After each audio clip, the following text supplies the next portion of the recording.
ಸ್ನೇಹಿತರೆ ಎಲ್ಲರಿಗೂ ಗೋಲ್ board AG ನ್ಯೂಸ್ಗೆ ಸ್ವಾಗತ. ಈ ಒಂದು ವಿಡಿಯೋದಲ್ಲಿ ಬಹಳ ಪ್ರಮುಖವಾಗಿ ವಿದ್ಯಾರ್ಥಿಗಳಾಗಿರ್ಬೋದು, ಪಾಲಕರು, ಪೋಷಕರು ಕೂಡ ಮೊರಾರ್ಜಿ ದೇಸಾಯಿ ಪ್ರವೇಶ ಪರೀಕ್ಷೆಯ ಫಲಿತಾಂಶ ಯಾವಾಗ ಪ್ರಕಟವಾಗುತ್ತೆ ಎಂಬುದರ ಬಗ್ಗೆ ನನ್ನ ಒಂದು ಪ್ರತಿಯೊಂದು ವಿಡಿಯೋದಲ್ಲೂ ಕೂಡ ಕಮೆಂಟ್ಗಳನ್ನ ಮಾಡೋದ್ರ ಮೂಲಕನೂ ಕೂಡ ಮಾಹಿತಿಯನ್ನು ಕೇಳ್ತಾ ಇದ್ರು. ಆ ಒಂದು ಕಾರಣಕ್ಕಾಗಿ ಈ ಮೊರಾರ್ಜಿ ದೇಸಾಯಿ ವಸತಿ ಶಾಲೆಗಳ ಪ್ರವೇಶ ಪರೀಕ್ಷೆಗೆ ಸಂಬಂಧಪಟ್ಟಂತೆ ಏನು ಫೆಬ್ರವರಿ 18ನೇ ತಾರೀಕಿಗೆ ಪ್ರವೇಶ ಪರೀಕ್ಷೆ ಮುಕ್ತಾಯಗೊಂಡಿದ್ದು, ಅದಕ್ಕೆ ಸಂಬಂಧಪಟ್ಟಂತಹ ಫಲಿತಾಂಶ ಯಾವಾಗ ಪ್ರಕಟ ಆಗುತ್ತೆ ಮತ್ತು ಫಲಿತಾಂಶ ಪ್ರಕಟಣೆಯಾದಂತಹ ಸಂದರ್ಭದಲ್ಲಿ ಯಾವೆಲ್ಲ ದಾಖಲೆಗಳನ್ನ ತಾವು ಅಡ್ಮಿಷನ್ ಅನ್ನ ಮಾಡಿಸ್ಲಿಕ್ಕೆ ತೆಗೆದುಕೊಂಡು ಹೋಗಬೇಕಾಗುತ್ತೆ, ಅದಕ್ಕೆ ಸಂಬಂಧಪಟ್ಟಂತಹ ಕಂಪ್ಲೀಟ್ ಆದಂತಹ ಇನ್ಫಾರ್ಮೇಶನ್ ಅನ್ನ ತಮಗೆ ಈ ಒಂದು ವಿಡಿಯೋದಲ್ಲಿ ಇನ್ಫಾರ್ಮೇಶನ್ ಅನ್ನ ಪ್ರೊವೈಡ್ ಮಾಡ್ಕೊಡ್ತೀನಿ ಸ್ನೇಹಿತರೆ. ವಿಡಿಯೋ ಕೂಡ ತಮಗೆ ಸಹಾಯ ಆಗಲಿದೆ. ಆ ಒಂದು ಕಾರಣಕ್ಕಾಗಿ ಪ್ರತಿಯೊಬ್ಬರು ಕೂಡ ತಾವು ವಿಡಿಯೋನ ಕಂಪ್ಲೀಟ್ ಆಗಿ ವಾಚ್ ಮಾಡಿ. ಇನ್ನೂ ಕೂಡ ನಮ್ಮ ಒಂದು ಚಾನೆಲ್ ಅನ್ನ ತಾವು ಸಬ್ಸ್ಕ್ರೈಬ್ ಆಗಿಲ್ಲ ಅಂತ ಹೇಳಿದ್ರೆ ದಯವಿಟ್ಟು ಚಾನೆಲ್ ಅನ್ನ ಸಬ್ಸ್ಕ್ರೈಬ್ ಆಗಿ ನೋಟಿಫಿಕೇಶನ್ ಅನ್ನು ಆನ್ ಮಾಡ್ಕೊರಿ. ಇದರಿಂದ ನಿಮಗೆ ನಾವು ಹಾಕ್ತಾ ಇರುವಂತಹ ವಸತಿ ಶಾಲೆಗಳಿಗೆ ಸಂಬಂಧಪಟ್ಟಂತಹ ಪ್ರತಿಯೊಂದು ವಿಡಿಯೋಗಳ ಅಪ್ಡೇಟ್ಗಳು ಕೂಡ ತಮಗೆ ದೊರಕ್ತಾ ಇರ್ತವೆ. ಹಾಗಾದ್ರೆ ಬನ್ನಿ ಸ್ನೇಹಿತರೆ, ಇವತ್ತಿನ ಈ ಒಂದು ವಿಡಿಯೋನ ಪ್ರಾರಂಭಿಸೋಣ. ಹೌದು ಸ್ನೇಹಿತರೆ, ತಮಗೆಲ್ಲ ಗೊತ್ತಿರುವ ಹಾಗೆ ಈಗಾಗಲೇ ಮೊರಾರ್ಜಿ ದೇಸಾಯಿ ಪ್ರವೇಶ ಪರೀಕ್ಷೆಗೆ ಸಂಬಂಧಪಟ್ಟಂತೆ 6ನೇ ತರಗತಿ ಪ್ರವೇಶ ಪರೀಕ್ಷೆ ಸುಮಾರು ಫೆಬ್ರವರಿ 18ನೇ ತಾರೀಕಿಗೆ ಕಂಪ್ಲೀಟ್ ಆಗಿದ್ದು, ಅದಕ್ಕೆ ಸಂಬಂಧಪಟ್ಟಂತೆ ಈಗಾಗಲೇ ನಮ್ಮ ಒಂದು ಯೂಟ್ಯೂಬ್ ಚಾನೆಲ್ನಲ್ಲೂ ಕೂಡ ಕಟ್ ಆಫ್ ಅನ್ನು ಕೂಡ ಈಗಾಗಲೇ ಪ್ರಕಟಣೆ ಮಾಡಲಾಗಿದೆ. ಸೊ ತಾವು ಕಟ್ ಆಫ್ ಅನ್ನು ಕೂಡ ಚೆಕ್ ಮಾಡ್ಕೋಬಹುದು. ಅದ್ರ ಜೊತೆಗೆ ಕೀ ಆನ್ಸರ್ ಕೂಡ ತಾವು ಚೆಕ್ ಮಾಡ್ಕೋಬಹುದು. ಸೊ ಕೀ ಆನ್ಸರ್ಗೆ ಸಂಬಂಧಪಟ್ಟಂತೆ ಅಫಿಷಿಯಲ್ ಆದಂತಹ ವೆಬ್ಸೈಟ್ ಕರ್ನಾಟಕ ಎಕ್ಸಾಮಿನೇಷನ್ ಅಥಾರಿಟಿ ವತಿಯಿಂದ ಅಫಿಷಿಯಲ್ ಆದಂತಹ ಕೀ ಆನ್ಸರ್ಗಳನ್ನು ಈಗಾಗಲೇ ಪ್ರಕಟಣೆ ಮಾಡಿದ್ದಾರೆ. ಆ ಕೀ ಆನ್ಸರ್ಗಳನ್ನ ಯಾವ ರೀತಿ ಚೆಕ್ ಮಾಡ್ಕೋಬೇಕಂತ ಹೇಳಿದ್ರೆ ಈ ಒಂದು ವೆಬ್ಸೈಟ್ಗೆ ತಾವು ವಿಸಿಟ್ ಕೊಡಬೇಕು. ರಿಸಲ್ಟ್ ಅನ್ನು ಕೂಡ ಇದೇ ವೆಬ್ಸೈಟ್ ನಲ್ಲಿ ಪ್ರಕಟಣೆ ಮಾಡ್ತಾರೆ. ಸೊ ಕೆಇಎ ಈ ಒಂದು ವೆಬ್ಸೈಟ್ ನ ಡೈರೆಕ್ಟ್ ಲಿಂಕ್ ಅನ್ನು ಕೂಡ ಈ ಒಂದು ವಿಡಿಯೋದ ಡಿಸ್ಕ್ರಿಪ್ಷನ್ ಬಾಕ್ಸ್ ಅದ್ರ ಜೊತೆಗೆ ಕಮೆಂಟ್ ಬಾಕ್ಸ್ ನಲ್ಲೂ ಕೂಡ ಪಿನ್ ಮಾಡಿರ್ತೇನೆ. ಅಲ್ಲಿಂದ ತಾವು ಈ ಒಂದು ವೆಬ್ಸೈಟ್ಗೆ ವಿಸಿಟ್ ಕೊಡಬೇಕು. ಸೊ ಈ ಒಂದು ವೆಬ್ಸೈಟ್ಗೆ ವಿಸಿಟ್ ಕೊಟ್ಟು ಸೊ ಇಲ್ಲಿ ಕ್ಲಿಕ್ ಮಾಡಿದಾಗ 3 ಡಾಟ್ ಮೇಲೆ ಕ್ಲಿಕ್ ಮಾಡಿ. 3 ಡಾಟ್ ಮೇಲೆ ಕ್ಲಿಕ್ ಮಾಡಿ ಪ್ರವೇಶದ ಮೇಲೆ ಕ್ಲಿಕ್ ಮಾಡಿ.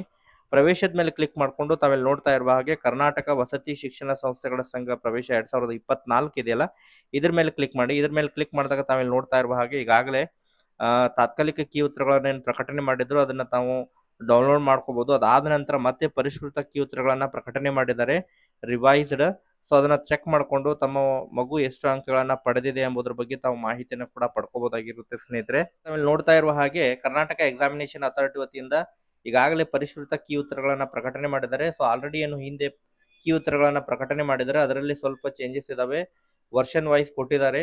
ಸಿ ಆಗಿರ್ಬೋದು, ಡಿ ಇಲ್ಲಿ ಆಪ್ಷನ್ ಕೊಟ್ಟಿದ್ದಾರೆ. ಪರಿಷ್ಕೃತವಾದಂತಹ ಕೀ ಉತ್ತರಗಳನ್ನ ಕೊಟ್ಟಿದ್ದಾರೆ. ಇದನ್ನ ತಾವು ಚೆಕ್ ಮಾಡಿಕೊಂಡು ತಮ್ಮ ಮಗು ಎಷ್ಟು ಅಂಕಗಳನ್ನ ಪಡೆದಿದೆ ಎಂಬುದರ ಬಗ್ಗೆ ತಾವು ಮಾಹಿತಿಯನ್ನು ಪಡ್ಕೋಬಹುದು.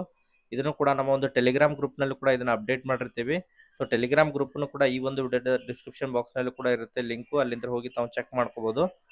ಇದ್ರೀಗ ಮೊದಲ ಪ್ರಮುಖವಾಗಿ ಈಗ ಈ ಮೊರಾರ್ಜಿ ದೇಸಾಯಿ ಫಲಿತಾಂಶ ಯಾವಾಗ ಪ್ರಕಟಣೆ ಆಗುತ್ತೆ ಎಂಬುದರ ಬಗ್ಗೆ ಇನ್ಫಾರ್ಮೇಶನ್ ಅನ್ನ ಹೇಳೋಕ್ಕಿಂತ ಪೂರ್ವದಲ್ಲಿ ತಮಗೆ ಈ ಮೊರಾರ್ಜಿ ದೇಸಾಯಿ ಫಲಿತಾಂಶ ಪ್ರಕಟಣೆಯಾದಂತಹ ಸಂದರ್ಭದಲ್ಲಿ ಯಾವೆಲ್ಲ ದಾಖಲೆಗಳನ್ನ ತಾವು ರೆಡಿ ಇಟ್ಕೋಬೇಕು ಎಂಬುದರ ಬಗ್ಗೆ ಮಾಹಿತಿಯನ್ನು ಹೇಳ್ಕೊಡ್ತೇನೆ. ಸೊ ಮೊದಲನೇದಾಗಿ ತಮ್ಮ ಮಗು ಈಗಾಗಲೇ ಅಪ್ಲಿಕೇಶನ್ ಹಾಕಿರುವಂತಹ ಅಪ್ಲಿಕೇಶನ್ ಫಾರ್ಮ್ ಆಗಿರ್ಬೋದು, ಅದ್ರ ಜೊತೆಗೆ ಹಾಲ್ ಟಿಕೆಟ್ ಅನ್ನ ತಾವು ಕಾಯ್ದಿರಿಸ್ಕೊಳ್ಬೇಕು. ನೆಕ್ಸ್ಟ್ ತಾವು ಯಾವೆಲ್ಲ ಈಗಾಗಲೇ ಅಪ್ಲಿಕೇಶನ್ ಹಾಕ್ಲಿಕ್ಕೆ ಯಾವೆಲ್ಲ ಕೆಟಗರಿಯನ್ನ ಕ್ಲೈಮ್ ಮಾಡಿದ್ರೆ ಆ ಕೆಟಗರಿ ಸರ್ಟಿಫಿಕೇಟ್, ಕಾಸ್ಟ್ ಮತ್ತು ಇನ್ಕಮ್ ಸರ್ಟಿಫಿಕೇಟ್ ಅನ್ನ ತಾವು ಪಡೆದಿಟ್ಕೊಂಡಿರ್ಬೇಕಾಗುತ್ತೆ. OBC ಆಗಿರ್ಬೋದು, ಅದ್ರ ಜೊತೆಗೆ SC ST ಕೆಟಗರಿಯ ತಾವು ಕಾಸ್ಟ್ ಮತ್ತು ಇನ್ಕಮ್ ಸರ್ಟಿಫಿಕೇಟ್ ಅನ್ನ ತಾವು ಪಡೆದಿಟ್ಕೋಬೇಕು. ಅದ್ರ ಜೊತೆಗೆ ತಾವು ಸ್ಪೆಷಲ್ ಕೆಟಗರಿಯನ್ನ ಕ್ಲೈಮ್ ಮಾಡಿದ್ರೆ ಫಾರ್ ಎಕ್ಸಾಂಪಲ್ ತಾವು ಮಾಜಿ ಸೈನಿಕರಾಗಿರ್ಬೋದು, ಅದ್ರ ಜೊತೆಗೆ ಇನ್ನಿತರೆ ಹಲವಾರು ಕೆಟಗರಿ ಬರ್ತವೆ, ಪೌರ ಕಾರ್ಮಿಕರದ್ದು ಬರ್ತೈತಿ. ಸೊ ಈ ರೀತಿಯಾದಂತಹ ಸ್ಪೆಷಲ್ ಕೆಟಗರಿಯನ್ನ ಕ್ಲೈಮ್ ಮಾಡಿದ್ರೆ PH ಕೋಟಾಕ್ ಆಗಿರ್ಬೋದು. ಸೊ ಅದನ್ನೆಲ್ಲ ಅದಕ್ಕೆ ಸಂಬಂಧಪಟ್ಟಂತಹ ಸಕ್ಷಮ ಪ್ರಾಧಿಕಾರದಿಂದನೂ ಕೂಡ ತಾವು ಸರ್ಟಿಫಿಕೇಟ್ ಅನ್ನ ಪಡೆದಿಟ್ಕೊಡ್ಬೇಕು. ಅದಾದ ನಂತರ ತಮ್ಮ ಒಂದು ಮಗುವಿನ ಈಗ ಫಲಿತಾಂಶ ಬಂದಂತಹ ಸಂದರ್ಭದಲ್ಲಿ ಮಾರ್ಕ್ಸ್ ಕಾರ್ಡ್ ಅನ್ನು ತಾವು ತೆಗೆದಿಟ್ಕೋಬೇಕು. ನಂತರ ಆಧಾರ್ ಕಾರ್ಡ್ ಆಗಿರ್ಬೋದು, SATS ನಂಬರು, ನೆಕ್ಸ್ಟ್ ಅದ್ರ ಜೊತೆಗೆ ತಮ್ಮ ಮಗುವಿನ ಭಾವಚಿತ್ರ, ಇಷ್ಟೆಲ್ಲ ದಾಖಲೆಗಳನ್ನ ತಾವು ತೆಗೆದಿಟ್ಟುಕೊಂಡು ಸೊ ಅಡ್ಮಿಷನ್ ಸಂದರ್ಭದಲ್ಲಿ ತಾವು ಅದನ್ನ ಪ್ರೊಡ್ಯೂಸ್ ಮಾಡಬೇಕಾಗುತ್ತೆ. ಸೊ ಈಗ ಬಹಳ ಪ್ರಮುಖವಾಗಿ ಫಲಿತಾಂಶ ಯಾವಾಗ ಪ್ರಕಟಣೆ ಮಾಡ್ತಾರೆ ಎಂಬುದರ ಬಗ್ಗೆ ಇನ್ಫಾರ್ಮೇಶನ್ ಅನ್ನ ಹೇಳೋದಾದ್ರೆ ಸ್ನೇಹಿತರೆ, ಫಲಿತಾಂಶವನ್ನ ಈಗ ಏಪ್ರಿಲ್ ನಡೀತಾ ಇದೆ. ಸೊ ಮಾರ್ಚ್ ಕಂಪ್ಲೀಟ್ ಆದ ನಂತರ ನಮಗೆ ಏಪ್ರಿಲ್ ಮೊದಲನೇ ವಾರದಿಂದ ಅಥವಾ ಏಪ್ರಿಲ್ 15ನೇ ತಾರೀಕಿನ ಒಳಗಾಗಿ ಈ ಒಂದು ಫಲಿತಾಂಶವನ್ನ ಪ್ರಕಟಣೆ ಮಾಡುವಂತಹ ಸಾಧ್ಯತೆಗಳಿದಾವೆ ಸ್ನೇಹಿತರೆ. ಸೊ ಏಪ್ರಿಲ್ 15ನೇ ತಾರೀಕಿನವರೆಗೆ ತಾವು ವೇಟ್ ಮಾಡಿ. ಫಲಿತಾಂಶ ಪ್ರಕಟಣೆ ಮಾಡಿದಾಗ ಮತ್ತೆ ತಮಗೆ ವಿಡಿಯೋನ ಮಾಡೋದ್ರ ಮೂಲಕ ಕೂಡ ಮಾಹಿತಿನ ತಿಳಿಸ್ಕೊಡ್ತೇನೆ. ಸೊ ಸದ್ಯದ ಮಟ್ಟಿಗೆ ಇರುವಂತಹ ಇನ್ಫಾರ್ಮೇಶನ್ ಇಷ್ಟೇ. ಸೊ ಇದಕ್ಕೆ ಸಂಬಂಧಪಟ್ಟಂತೆ ಮತ್ತೇನಾದ್ರು ಡೌಟ್ಸ್ಗಳಿದ್ರೂ ಕೂಡ ತಾವು ಕಮೆಂಟ್ ಸೆಕ್ಷನ್ ಕಮೆಂಟ್ ಮಾಡಿ. ಮುಂದಿನ ಒಂದು ವಿಡಿಯೋದಲ್ಲಿ ಕೂಡ ತಮಗೆ ಅದರ ಬಗ್ಗೆ ಮಾಹಿತಿನ ತಿಳಿಸ್ಕೊಡ್ತೀನಿ. Okay, thank you for watching this video.